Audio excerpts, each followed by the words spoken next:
Well, welcome, Bill Biko. What'd you think of that little bit of techie? Wow. Somebody's taken some time to create some pretty cool stuff. Very Yes, nice well, work. That is we've had awesome. some pretty cool stuff going on behind the scenes, and I get to premiere it here tonight because Mr. Mackenzie here didn't make it tonight. Can you imagine? It's his wife's birthday, and he took tonight off to look after her. What? All these landlords are depending on him. And here he Yeah, is, taking care of his wife. What a guy. yeah. What Oh a my guy. goodness. So you know what? Hey, listen, I'm putting it out there tonight. Anybody who types on here that this show was really good and Bill and Chris did a great job, we're going to pay you $5. Even if it wasn't, we're paying you $5 so Mac doesn't know that what you thought of us. So so anyway, good show coming up tonight.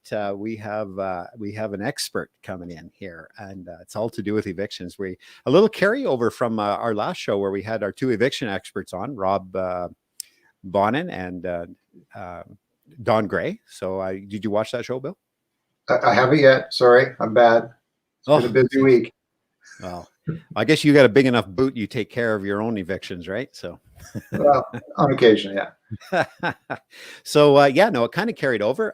We partnered up with Serv-it in Alberta here, and one of the company owners is Brad Longeway, and he's here tonight, and he's going to chat us up, and we're going to go through some of the pitfalls and difficulties, and we'll be chatting with him. So I'm looking forward to that. So Bill, anything new on your front there while we're waiting for some more people to join up here? Maybe bring Brad in.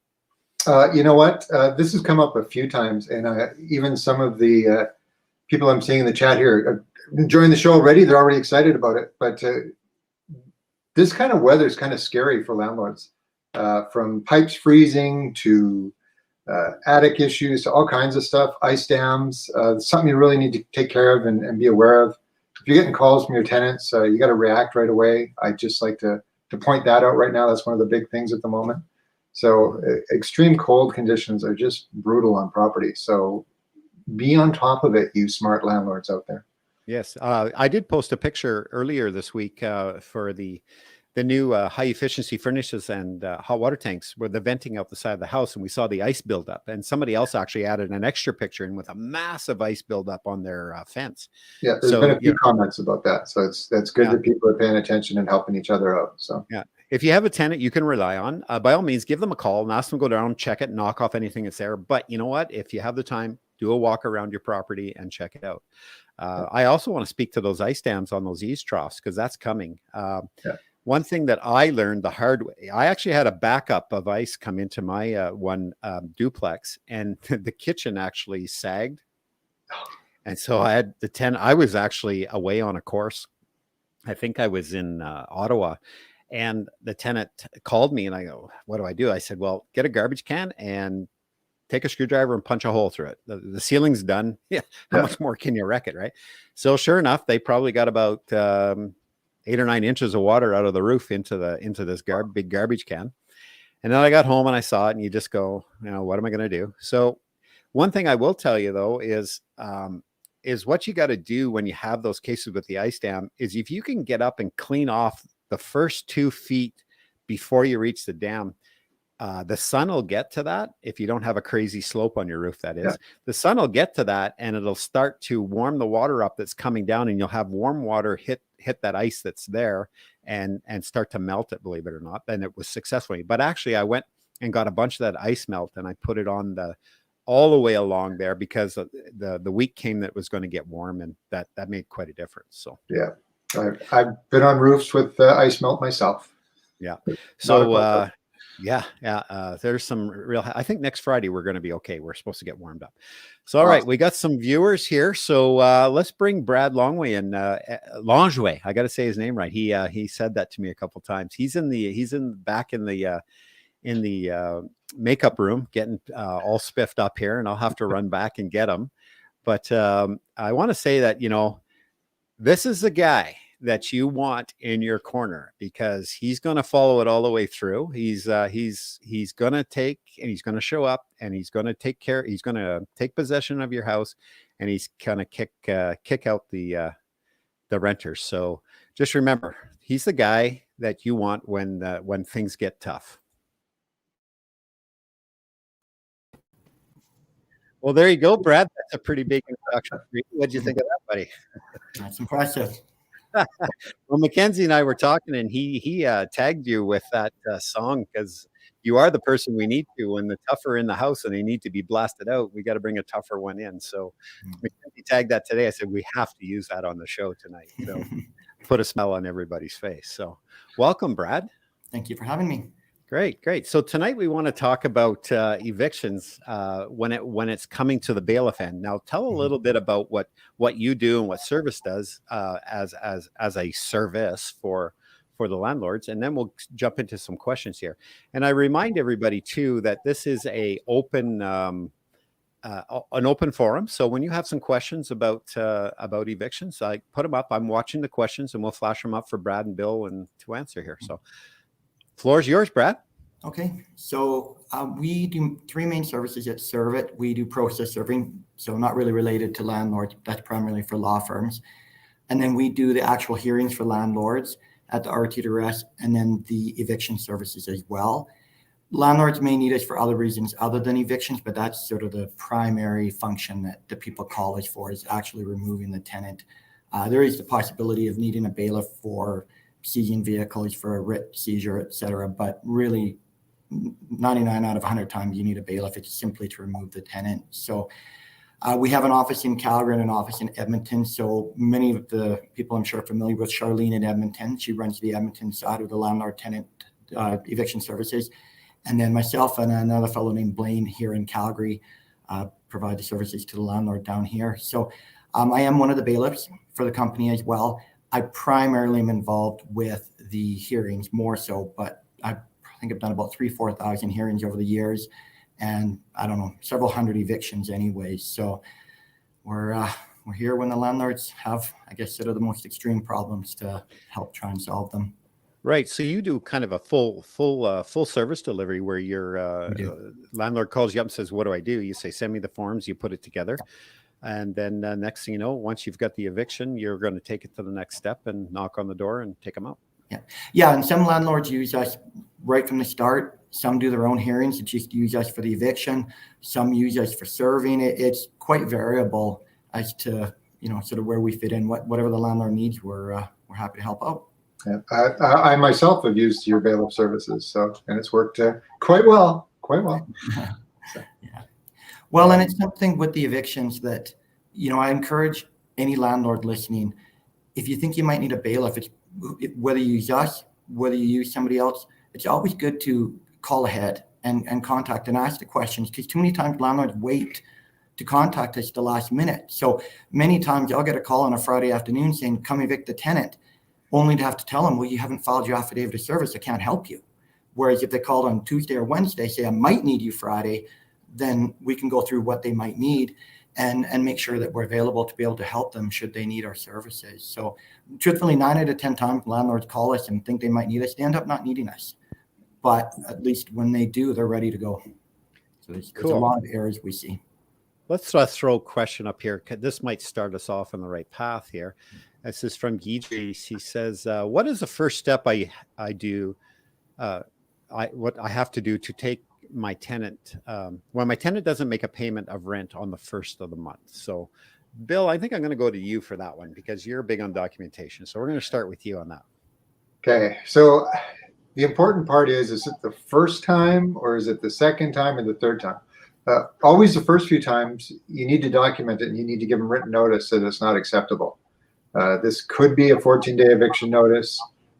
Basic rules say if you give somebody a 14-day eviction notice for non-payment and they pay before the eviction time is over on the notice, it's null and void. So it's really just a threat more than anything. But if you have a history of this, where this has happened 3 or 4 or 5 times a month, you can change the terms, and now it's no longer for non-payment. Now you can turn it into breach of payment terms, and that has a little more stickiness than non-payment. So if you're evicting somebody for breach of the payment terms, and now you've got a history where you've given them notice or some kind of written documentation at the beginning of each time they've done this, saying this is not how it works, not acceptable, must get paid on the first. Now you've got history, and they can't argue that they didn't know anything, and they can't say that's been a precedent, and we're fine with that. So that would be my first step, giving them notification and updating that it's not acceptable. Again, you can use a 14-day eviction notice, but I find it's more of a threat versus actual reality. Brad, right on. Oh, sorry, I just kind of turned my mic down. I think he's interfering. Sorry, I apologize.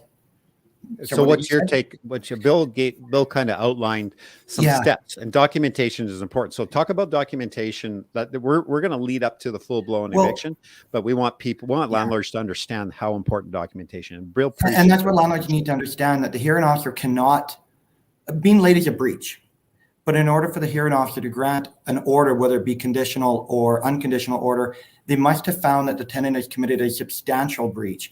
And that's where documenting that history and having that established, that proven record of late payments is now where the hearing officer has the ability to grant an order, because there's enough breaches that collectively amount to a substantial breach. So the golden rule that I've always found the hearing officers use is 4 lates in 1 year, or 4 lates in the 12-month period is enough to get a conditional order. Also, if they come into the hearing owing, that's enough as well.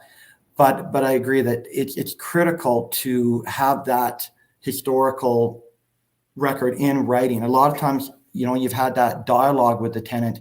It's really important, in my opinion, to follow up with an email or a text if necessary, but ideally an email saying, we had this conversation, we came to this agreement, and document that and put that in, into your files. I've had times where the hearing officer or the tenant said, well, no, we didn't have that conversation. And the hearing officer has flat out said, well, I have an email from the landlord stating you didn't reply to it, denying it. That tells me you did. So it's and one thing that I really always want to emphasize to a landlord is I would recommend accelerating what you do. So month number 1, you give them a warning. Month number 2, you give them a 14-day notice. Don't just keep giving them that 14-day notice. We have landlords come to us that have given 10, 14-day notices. They serve no purpose at that point.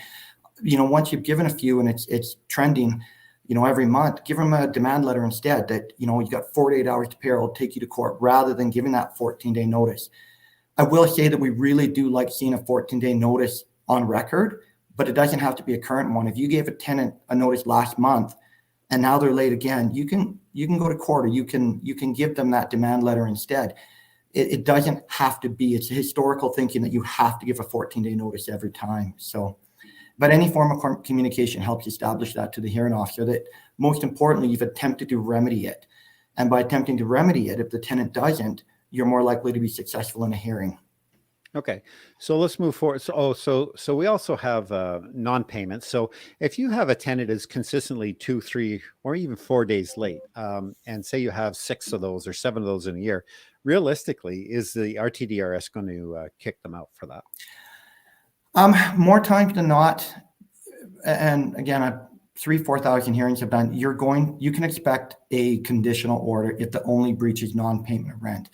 But I'm a big supporter of those. That is your best chance of getting the money.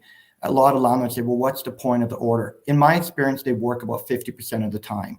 So, and if they don't, you've got a default that kicks in and you can still kick them out. So to me, a conditional order for the most part is kind of a win-win. You either get the money or you get to immediately, well, not immediately, but, give them the notice of default and kick them out, usually 2 to 7 days. No going back to the RTDRS. So it's something that, I think landlords should consider that conditional order. It definitely, if nothing else, one thing I find, even if you don't get the money, by the hearing officer giving a conditional order, we find a lot more tenants leave without a fight, because in the back of their mind, they know they were given an opportunity to stay if they could come up with the money. Whereas if they're just ordered out, they sometimes get their backs up against the wall and I'm not leaving. So as long as there's a history of being late, as I said, typically 4 times in the last year, you'll get a minimum of that conditional order. During the hearing, if the hearing officer is not comfortable that the tenant has the ability to pay, then they will terminate. Even if we're not opposing a conditional order. I've had hearing officers say, sir, I just don't believe you have the ability to pay, and so it's more appropriate to terminate it. Cool.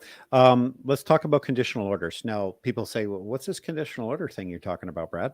Well, you want to explain how a conditional order is beneficial to a landlord, and then go into the next step of how you apply that. Okay.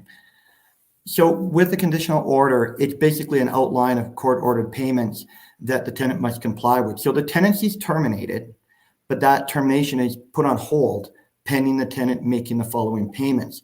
So your standard conditional order goes minimum typically about 3 months. If the tenant needs longer to catch up, so I'll make it up. Let's say the tenant has rented for $1,000 a month and they're $2,000 behind. The typical order would say, okay, going forward, you pay $1,000 in the first of every month for the next, say, 6 months. And then they take the arrears and they spread it out into a payment plan. So as long as the tenant continually makes those payments, they get to stay and you can't kick them out. But hey, you're getting paid and they're slowly getting caught up. If they miss a payment, then the default clause in the order kicks in. That now allows you as a landlord simply to serve them a notice of default. It gives them an allotted period of time to vacate. If they don't, we can come in and remove them as a bailiff. If the tenant pays the money in the meantime, we recommend just letting them stay and continue on with the order, kind of in the spirit of the order.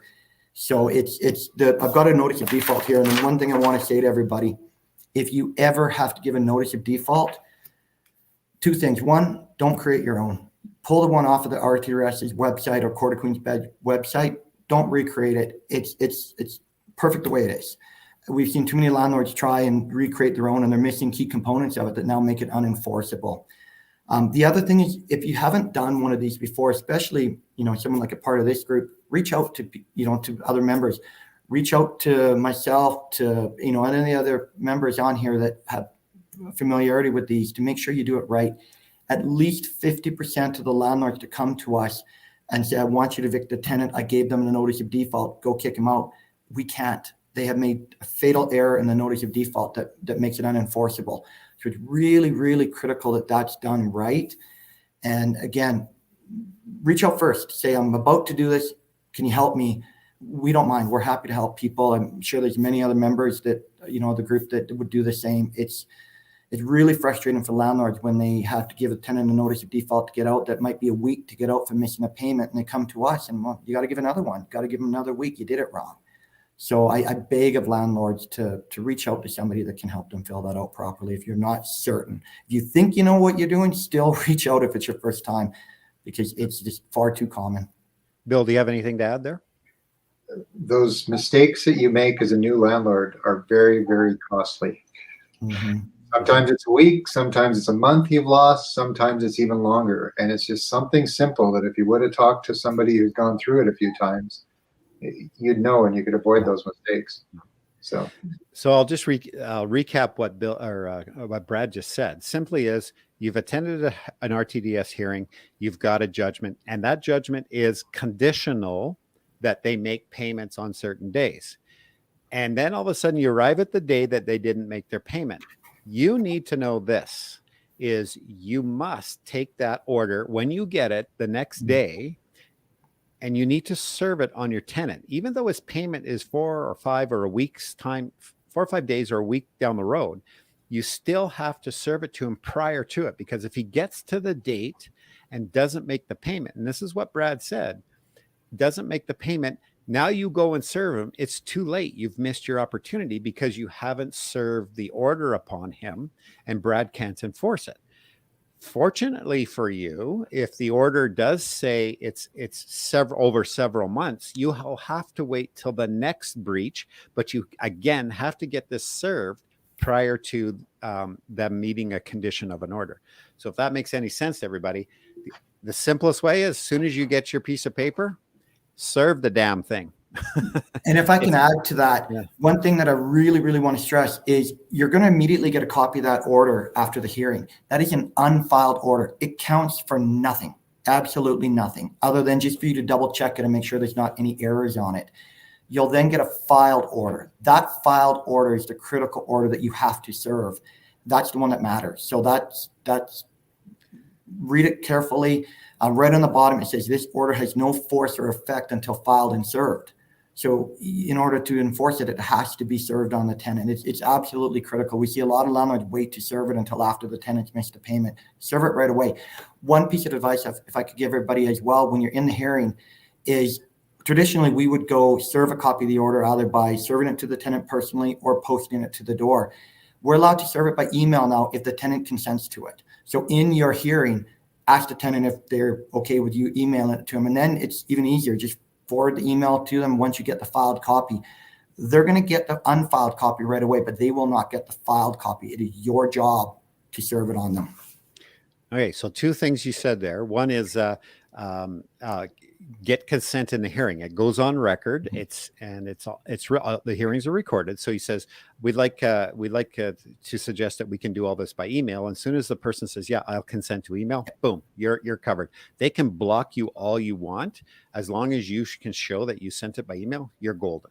Yeah. Second thing is, Brad, explain briefly what filed order means, because there's two ways it comes. One, the RTDS will file the first part, or they send it to you. There's two ways to do that. Yeah, so the RTDRS has the authority to grant the order, but in order to be able to enforce the order, we have to rely on the Alberta rules of court. So it has to be filed at the Court of Queen's Bench.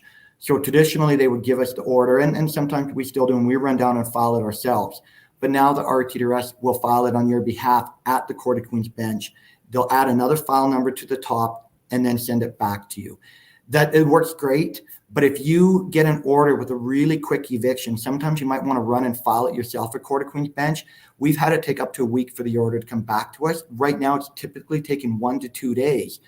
But for example, if you have a hearing and the tenant is ordered out in 2 days from service, and it's 10 in the morning and you're near a courthouse, you get that order, you file it yourself, and then you serve it.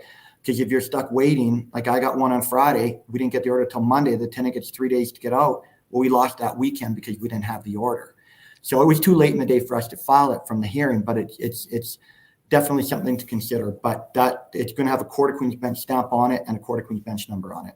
Right. So, and actually, Rob and I worked on one this last week, and we specifically asked the hearing officer, saying, "Please don't file it. Send it to us. We'll file it," because the eviction is short. The eviction's on Monday. Yeah. So, and we're going to be calling you guys, Brad, to come and help us with that.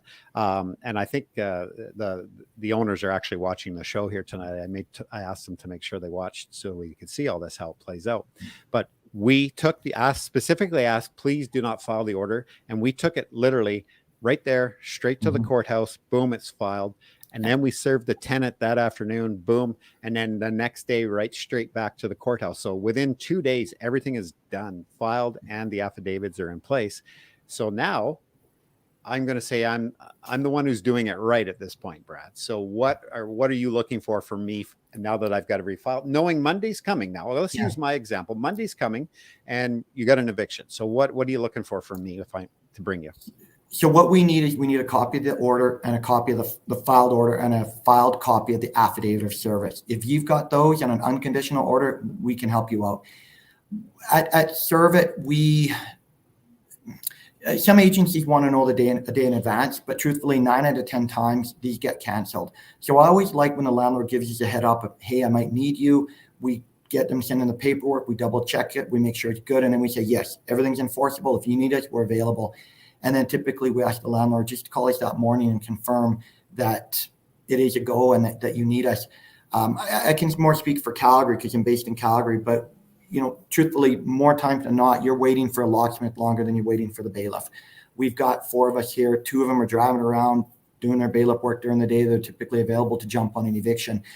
I would caution that if you're in, Grand Prairie or Fort McMurray, anywhere else where there's less bailiffs, more notice may be needed so that we can make sure we've got that guy booked or that woman booked for that time slot that you're looking to have the eviction. But basically, if you sent us the paperwork, we verify it and we're good to go if you need us. A lot of times, one thing I really want to stress is a locksmith. A lot of landlords want to save that little bit of money and change the locks themselves. And one thing that's really, really important for landlords to understand is, as a bailiff, I'm really not working for you. You have the right to hire a bailiff. You have the right to have that order enforced. But and when I do a hearing, I'm your agent. I'm looking out for your interests. But as a bailiff, when we go to the property to remove a tenant, we're appointed by the Sheriff of Civil Enforcement. We're governed by the rules of court. We're enforcing that order essentially for the courts. And so we're not there as your hired gun, let's say. We're there to enforce the order. I don't personally, almost never will I even kind of allow the landlord to be on site when I'm there. It gets far too emotional. I've had landlords that have crossed the line in things they've done, and it's because it gets really emotional. So we go there, The landlord waits a couple blocks away. I remove the tenants, or whatever bailiff, we remove the tenants. Then you come over, we check out the property together, make sure it's secure. So it's just really important to understand that it's the time to be as professional as you can be. If you need to be there to change the locks, it's nothing said. You change the locks. You don't react no matter what the tenant is saying to you, because they'll be trying to either beg you to stay, yell at you, whatever it may be. It's just, as much as possible, we really ask landlords to consider having a third party change the locks that can change them, or to hire a locksmith. We have many tenants that change the locks on us, and we can't even get in. So the locksmiths are pretty handy. Yeah. So the one thing to remember is you have the upper hand. You get the bailiff there. They're going to be leaving. So there's no need there's no salt that needs to be rubbed in this wound, because it's very clear who's going to win at the end of the day. Let's go to a question here. This is Christina from Lethbridge area by the looks, and she wants to know any recommendations for the Lethbridge area. So Brad, do you service that area? We do. So that's the beautiful thing about the RTDRS now is, anybody can service from anywhere now. So we do, I know our competitors do, we've got some good competitors as well. I mean, that all service it as well. In Lethbridge, there's a couple of bailiffs down there. And so in Calgary and Edmonton, a lot of bailiffs just work for one company, but in the remote areas, they work for multiple, if not all of them. So it really, in Lethbridge, we use primarily Connie for our evictions, and she's wonderful. If you've ever dealt with her, she's great. So it's just, we can help you, but again, any of the agencies can help you. I believe there's 7 civil enforcement agencies in Alberta, and we're all licensed throughout the entire province. Nobody's limited to a specific area. So it's really about finding somebody that you can develop a relationship with. And, you may need a bailiff once a year. You might need them once every 5 years. Yep. Good. The one thing about COVID, COVID forced our hand technologically, and I think you'll both agree here, is that we're doing business now in a totally different way. And I think if one thing's going to come out of COVID is you're going to see a lot more electronic business. It has streamlined the RTDRS. You don't have to go there anymore. Absolutely. It's streamlined how they're doing things. They're putting more hearings through there, and the filing of documents. So, with every dark cloud, there is a little bit of silver lining and some rainbows, but unfortunately, we're still under that cloud right now. So we're going to keep looking for rainbows. But let's see what this gentleman had to say. Was great advice. That's how mine was. It must have been a topic that we were covering. And Bill, I think this one's for you here. You can go with this one if you like. There's a 14-day notice has to be taped on the door or emailed text or texting enough. What's your thoughts, Bill? So we're back to, when is this? Is this the first one? And really the tenant's not necessarily going to leave if they're educated how it works anyway. So Brad might be able to answer this a little bit better at this point. With all the COVID stuff, there's less interaction with tenants, so it doesn't necessarily have to be taped to the door anymore. Email or text, as long as it can be proven that that's how you're standardly talking and interacting with the tenant. If it's something that you've never done before, you've never emailed them before, if you suddenly decide to email them a 14-day notice, there's a good chance I could get thrown out as that's not your standard way of interacting. Does that sound about right, Brad? Well, when it comes to the 14-day notice, it used to be that you had to give one in order to seek an order. You no longer have to give one. So my opinion on a 14-day notice, I do like them being given. They definitely help establish the landlord's intent to terminate and to have the tenant leave. I am always take the position that personal service is better. Again, COVID's changed so much that some of the things that we are used to having to do in person, we're completely allowed to do by email now. The problem is, to me, is the RTA is antiquated, and it's from before email was even a thing.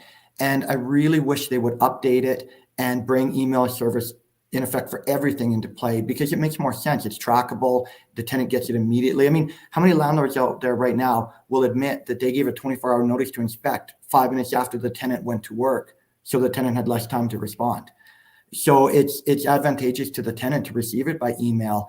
So I haven't had RTDRS give us any grief about anything being served by email. They seem very understanding. I still, as you said, as long as you have an established history, I think it's going to be fine. But I still am, I'm an old school processor, so I still, as much as possible, I think it's better to put it on the door. It sends a firmer message to the tenant, because you're coming into their space now. And I think that's easier than just hitting delete on an email, having to actually take it off the door. So that, consider that. That to me has an effect. But the thing that I always say is, make business decisions. If you got to drive an hour to go post a notice to terminate, it probably doesn't make sense. You're probably better off to email that.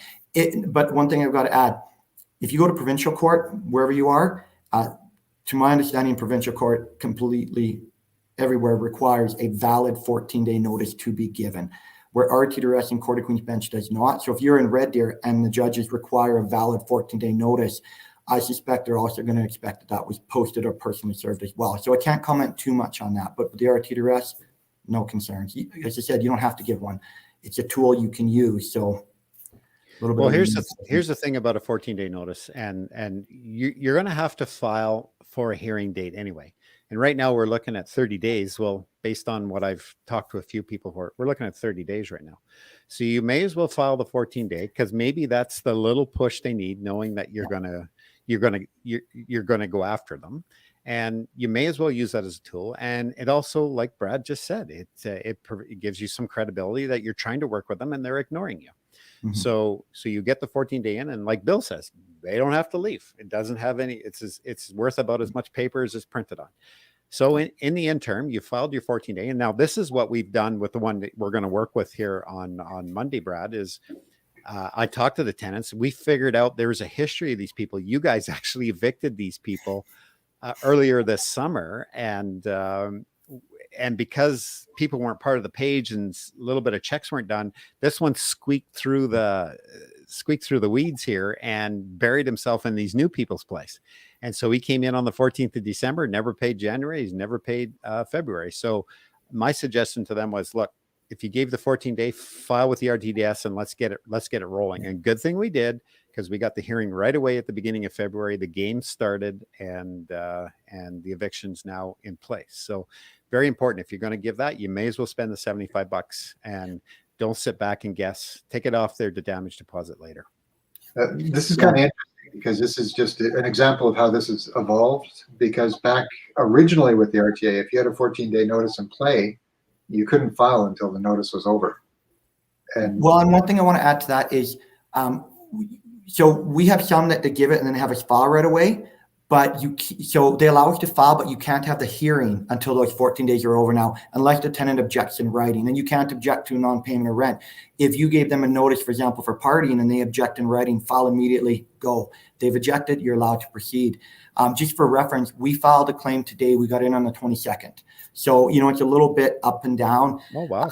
So right now we're typically about 3 to 4 weeks we're finding, but they seem to have brought that down of recent. So. What I think's happening is people are going in, putting them in, and they're getting those slots filled up. And then there's some cases are getting withdrawn. So they're filling those. So you might get lucky. So for you to get the 22nd today, good for you.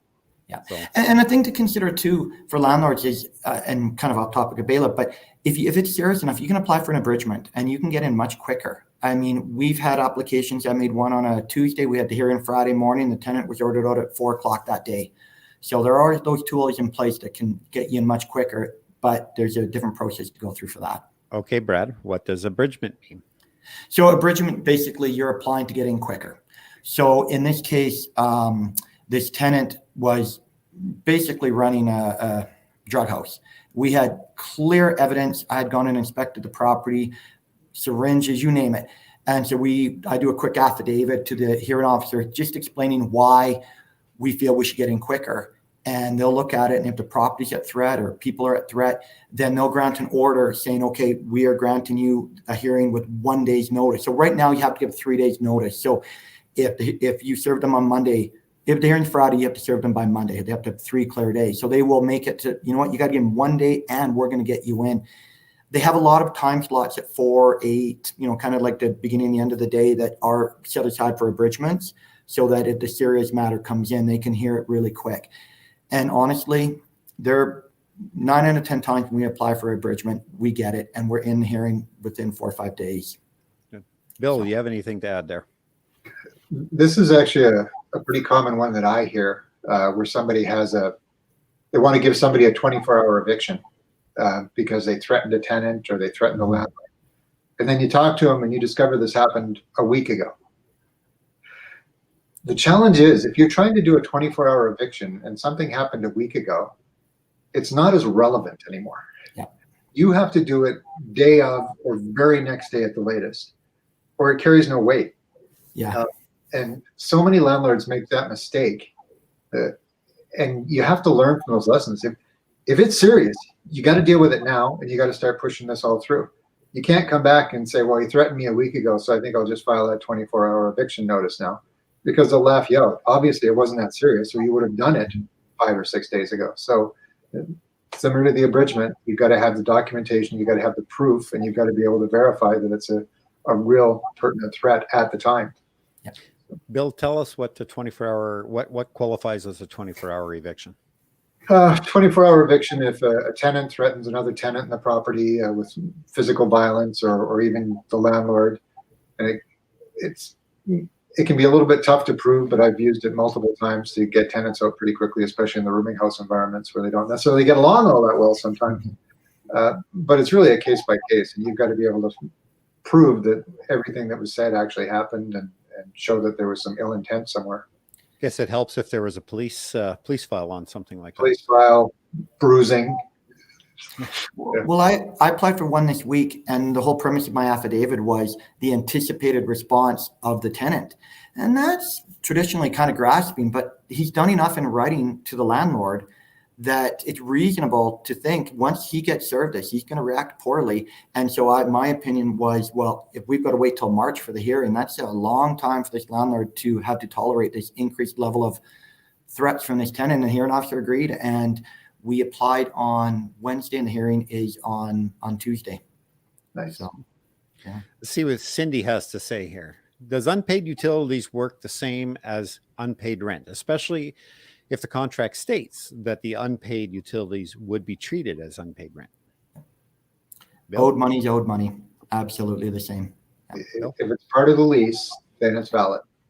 Just make sure you've given them the invoices, and because too many times landlords come to us and like, oh, they owe me all this for utilities, and they've never provided the utility bills to them. So it's not due until you provide them with that bill. Yeah. And the other thing is, make it clear that at the beginning of your lease, when you provide the bill, when it's due, because there was another lady, I believe it's Cindy's case here, where I was talking to her, where the management company said, yeah, I gave them the bill, but they have 30 days to pay it. Not sure how that contract all read, but as far as I'm concerned, that's something you deal with going in on day one. And when I give you the water bill, it's due. It's due when I give it to you.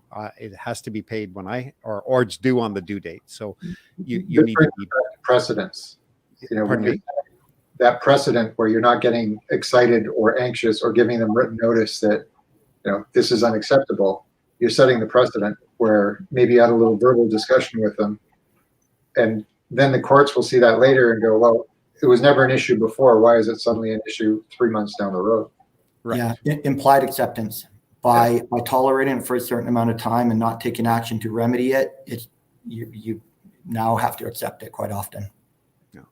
Gord Heiser says, get your conditional payments on the 1st and 15th. That way you don't have to wait a month to serve any default. Wise man, that Gord. Gord's, he's another Uncle Gord. And I know he's watching too. He'll buy me a coffee for that one. So Christine, we'll go down to Christine. She says, thank you. It's all good to know that. So yeah, Christine, just for the others watching, if you're from out of town, all of our eviction experts can do evictions anywhere in the province for you. And then we'll tee you up with a bailiff if that's where we have to go. So that's next up. If I may just briefly add to that, the thing that I say to these landlords is, I'll have somebody call me and say, okay, we need this bailiff function. It's something more than an eviction. And I'll refer them to the person in my Edmonton office that specializes in that. And I say, oh, I really want to deal with somebody in Calgary. You should really want to deal with the person that's best at their job. The bailiff is going to be local, but whoever can help you the best, wherever they are, go with them. Yep. Don't be hung up on what city they're in. Yeah, that's right. And like I said, technology's changed because of COVID, and it's amazing what we can do. So getting back to, our questions have kind of slowed down here now, getting back to where we were. So I think we've covered quite a bit. We've got we've got the client served, we've got the hearing, we've got the orders in place, we've got the orders served, and we got it refiled.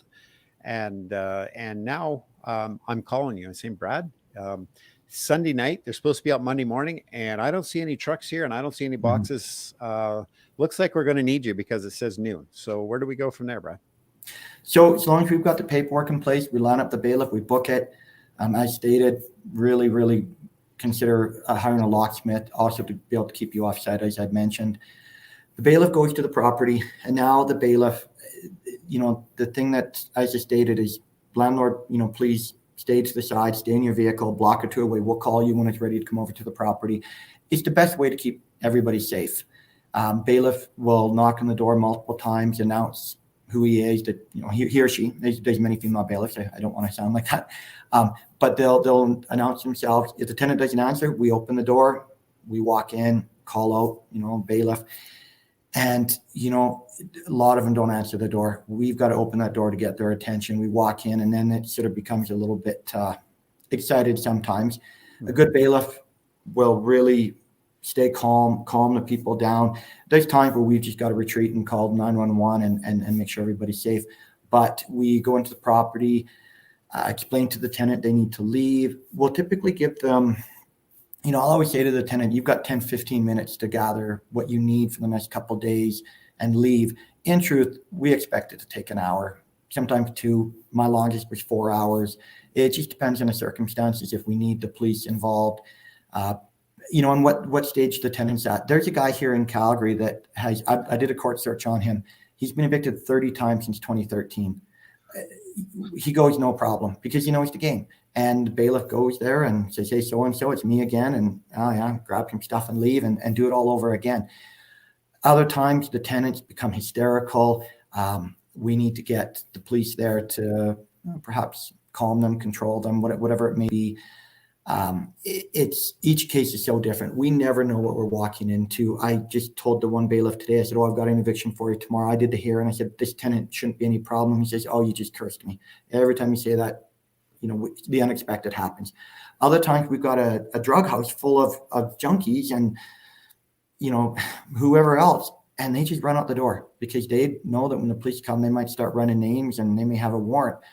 So we really have to be cautious. Just as a bailiff, when you go to walk into a property and think it's going to be an easy one, you're caught so off guard sometimes by what you find inside.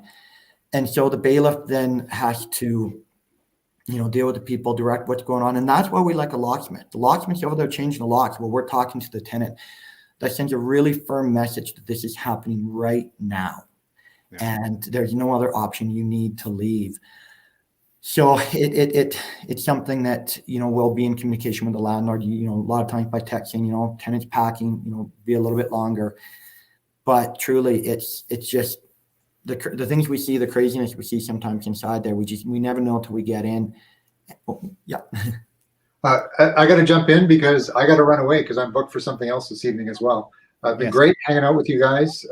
Great seeing and talking with you, Brad. One question I'm going to leave for you to answer, and I'm going to be gone, so you get to answer it, and I'll have to watch it later, but I kind of know the answer. What happens if the tenant comes back the next day and moves back into the property? Happened to me once, and I know the answer. So if you want to share that with everybody. You guys have a great night. Enjoyed the show. Love all the intro stuff. Good job, Chris. I guess we don't need Mac anymore. No, we don't. We're good. We're good. I'll just keep him working on stuff behind the scenes now. Thanks. All right. Night, everybody. Thank you, Bill. Always a pleasure having you, sir. Have a good night. So you got that question, and then we'll go over to Lynn's question here that I put up on that thing. It's really unfortunate that the thing that I really want to stress to everybody is, as the bailiff, I don't have the authority to touch anybody. I am there as a technicality. So you've got a court order and the police can't help you. But once the bailiff is there enforcing the civil order, now it allows the police to come in and assist us under the Criminal Code of Canada, whether it be unlawfully on a premises, obstructing if it's not complying with a court order. The police have an assortment of, I guess, charges that they consider for the tenant, that they can threaten the tenant and say, okay, the bailiff is evicting you and you're refusing to leave. If you don't leave, we're going to charge you with the following. So that's something that happens most of the time if necessary. Now, on occasion, Unfortunately, we have some police officers, wherever they may be, that don't feel that they can help us, that feel that there must be a special clause in the order that allows them to help. And that's not the case. So a lot of times we've got to kind of work through with the police on that. One of the things that's really unfortunate too is, and I caution landlords, is there's a lot of break-ins after we evict them. And, to be honest with you, I think a lot of it is, it's pretty predictable. The bailiff will say they're going to break in tonight. And it's usually when there's evidence of drugs in the property. They've got their drugs hidden and they don't grab them. And now we've evicted them and they're going to break back in. The other thing as a landlord that you can do is assure the tenant that you will be complying with the law in giving them reasonable access to recover their possessions, to assure them you don't need to break back in. I'm going to work with you to get you your stuff. Because some tenants believe that, well, they're not going to give me my stuff, I'm going to break in and grab it. And so that sometimes causes the tenants to break in as well, but usually seems to be drug related, to be quite Okay, honest. so we have a tenant that's broke back in and they're back in the building. So Bill's question is 911. Yeah, phone the 911? police. Because at that point, the bailiff has no more authority. My authority as a bailiff ends when the tenant's gone and you're now in possession of the property.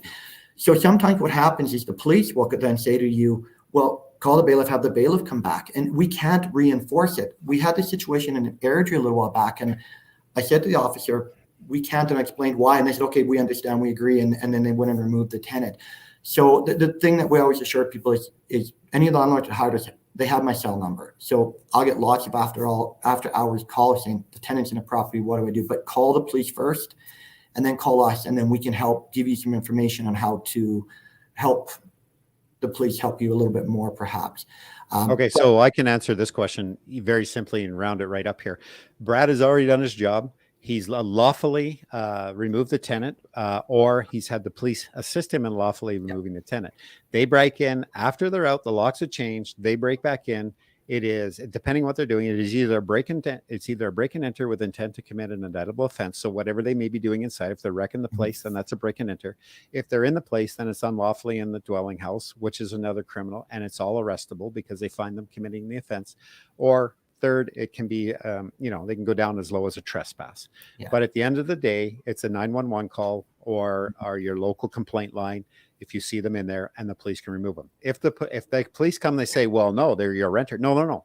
Make it clear they are no longer permitted in the house. They were lawfully removed, and you show them the order, and the order said, okay, and they were removed by the bailiff. So that is a clear cut break and enter unlawfully in a dwelling house or trespass. That's what it is at the end of the day. So that's what the bill was looking for. So yeah, I will say though, we had one guy this summer break 3 times back into the property before the police charged him. And that's another thing that frustrates me. You have these abusive tenants, and I'm sorry, but my 25 years of policing, personally, I wouldn't tolerate it. If he's broke in, he's going to get charged, because that's the only way you're going to stop them. It's like if the kid keeps taking the candy, he's going to keep taking the candy. If you only say you shouldn't do that, and he'll take it again and again until he either gets some hard camp labor or something. So well, and this tenant I dealt with before, and so when the landlord called me and said I've got this situation and told me the tenant's name, I thought, oh geez, okay, I'm going to go inspect the property so we can gather this evidence. And I got there and he remembered me and he started walking towards me immediately. And so I put my phone on record and he actually slapped my hand in my phone on video, and they wouldn't charge him with anything. So now he's empowered. And so then he breaks in and there's no consequence. He's empowered to keep doing it. Yeah. And so, it's challenging for us because it's frustrating to the landlords as well. Lynn says here, if they aren't answering the door, do you need a key from the landlord in advance? Absolutely. Yes. Absolutely. We want to get in. We want to get in quickly. If the tenant's not answering the door, we don't want to rely on a locksmith having to pick it or drill it. We want to take that key and enter before they start barricading the doors. Unfortunately, that happens quite often where they realize the bailiff's there and they start barricading it. We want to get that door open. And I'll answer this. I know Lynn and her husband, Ray, very well. And I will say this on Monday, Lynn, when we go to deal with your stuff, if Ray's got an extra door, it's more fun to kick it in, and we could do that for you too. So, if Ray wants a little extra work, just don't give us a key and give us the okay to take the door out, and we'll do that for you. Guidry is saying that she can't see the live. So I'm not sure what's happening, Guidry. I'm seeing it on my little iPad here, so it must be something on your end. And what else? So we've pretty much covered it here, Brad. I think we're good. We've covered most of. Oh, I got to put Mackenzie. He's put a little jab in here at me. He says, "How many books have you read in that fancy library, Chris?" Oh, all of them, Mac. That's why I'm so informed here, and I'm starting to learn my tech stuff, which you saw earlier. So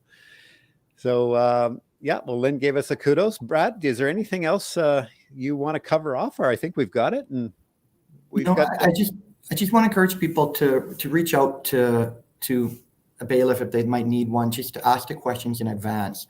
Don't save it to the last minute. If you're familiar, you've been through it a lot, sure, that's fine. But there's no harm. Any agency that you choose, if they're not willing to spend that time with you, then choose a different one, because we would rather have that conversation in advance and you not need us than to try and scramble to be able to help you, because it's something that, doing this job genuinely, I enjoy helping landlords. I enjoy what I do. And it's really frustrating if we can't help you because you haven't done something right, or you haven't followed a proper step, or you still have, it's just something more that needs to be done first. And, you've gone through all this time, you've tolerated the tenant, you've done the hearing, or got somebody to do it for you, you've got the order, and you want that closure right now. So, don't wait to the last minute. Reach out, make sure you've got everything, all your ducks in a row. And then if you need a bailiff, then somebody will be available to help you. Right on. Well, I'm not sure what else to add to that, Brad. It's great. I think what Brad's telling you is, since he's partnered with our page, they're fitting with what our purpose is of having this page and this whole community going, is that we're here to help each other. And what Brad's telling you is, call us if you don't know. We'll tell you what you need to do, in the sense that you need to have these papers in order. And if you're going to hire us, send it. We'll look at it. We'll tell you if you're missing anything. We'll get you lined up, and your eviction's in a week. We have the file. We have everything in order. So they just have to show up. All you'll need to do as a landlord is keep an eye on the place. If they're moving out, you're going to pick the phone up at the 11th hour and say they're gone. And whatever Brad has worked out with you in the meantime, that's what you work out. So, oh, here's a good question for you, Brad. Is there an average rate for a bailiff to attend? So just ballpark it there. Yeah. In the major centers, it's $480. I can't really speak for competitors, but most of them are pretty well in range. Our fees are approved by the Sheriff of Civil Enforcement, so there's no deviation. But our rate is $480. Corporate landlords, volume landlords, we can do a little bit less, but that's typically the rate. One thing I want to mention about that is we don't charge extra for time or if things get hostile. I know some landlords said, "Oh, well, the tenant yelled, so the price went up." I expect a tenant to yell every time. If it's not hostile, it's a bonus for us. But the thing that for us is one of the reasons we charge a flat rate. I mean, partly so the landlord has some cost certainty and they know what they're going to pay. But if I've got an eviction and I'm in the second or the third hour, you're not paying any extra for that. The reason it's taking that long is because it needs to take that long. We need to go through the proper cycles with the tenant. We need to, de-escalate, whatever it takes to get them to leave and everybody stay safe and protect your property. So if it takes longer, we're not going to bill anything extra, because we're there to do the best job we can. And the last thing I want is for a landlord to think that we're taking longer simply because so we can bill more. It's about safety and doing it properly. Right. So that's sort of the given range. Now, if you're somewhere where there's not a bailiff nearby, there might be some mileage involved, but there's bailiffs all over Alberta. You name just about every major center, there's a bailiff there.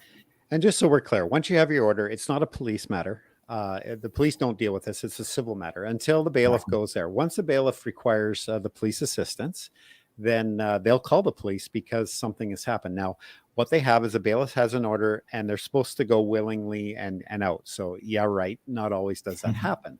So what we'll do is Brad or one of the other bailiffs, they'll contact the police. And like we talked earlier, they explain to the police officer that this is a court order. It's an order. And the police will say, well, there's no police enforcement clause on it. And I'm going to tell you where that comes from. Just a little education from my policing background is back in the day when it was a family related matter, when the husband or the wife took the kids and they didn't return them in time and you had to go get them. Well, because it's with a parent, then they're safe. And it's just sort of, well, they're not following the order. We had to get it so that there was a police enforcement where the police could intervene in the family law and physically take the kids away from the mother. We don't like doing that, but when the court's order, we kind of got to follow orders. So in this case here, we don't need a police enforcement clause anymore, because the order says you will leave. And once they don't leave, then they're in violation of an order, which is actually a criminal offense. And they're actually instantly arrestable at that time. And any policeman worth their salt would explain to them saying, look, you need to go, because if you don't go, this is going to be the result. It's going to be handcuffs in the back of the police car and charges, and all your stuff's going to be in storage, and you got to pay for it. Like, if you just go, then you're done. Otherwise, I have to arrest you. Policemen don't want to do that. They want to talk and work it through with the person, and generally they do work it through. But there's a little bit of lag in knowledge, and I think, Brad, you've experienced that, and we've had some lengthy discussions about that. It's the lag in knowledge of what police officers know they can do or think they can't do at a house, and that comes from the simple fact is there's so many laws out there. The policemen don't know them all. They rely on somebody senior or somebody knowledgeable, and those people haven't experienced it. So it's a snowball effect of not knowing what to do. So this is where Brad or his team will come in and they'll explain it to the police officers. I'm explaining it to you so you're knowledgeable, so you can talk to the bailiff, but let the bailiff talk to the police officer. So, and we got about 3 minutes to go, Brad, if you have anything to add to that. Well, yeah. And so, for example, in not trying to, speak bad of an area, but in Forest Lawn in Calgary, 100% of the officers help us 100% of the time, because they do it all the time. It's a regular occurrence. If we're in a nicer area in a different district, they're not as experienced in the evictions, and they may take a little bit more of us explaining why it is now a criminal matter rather than a civil matter.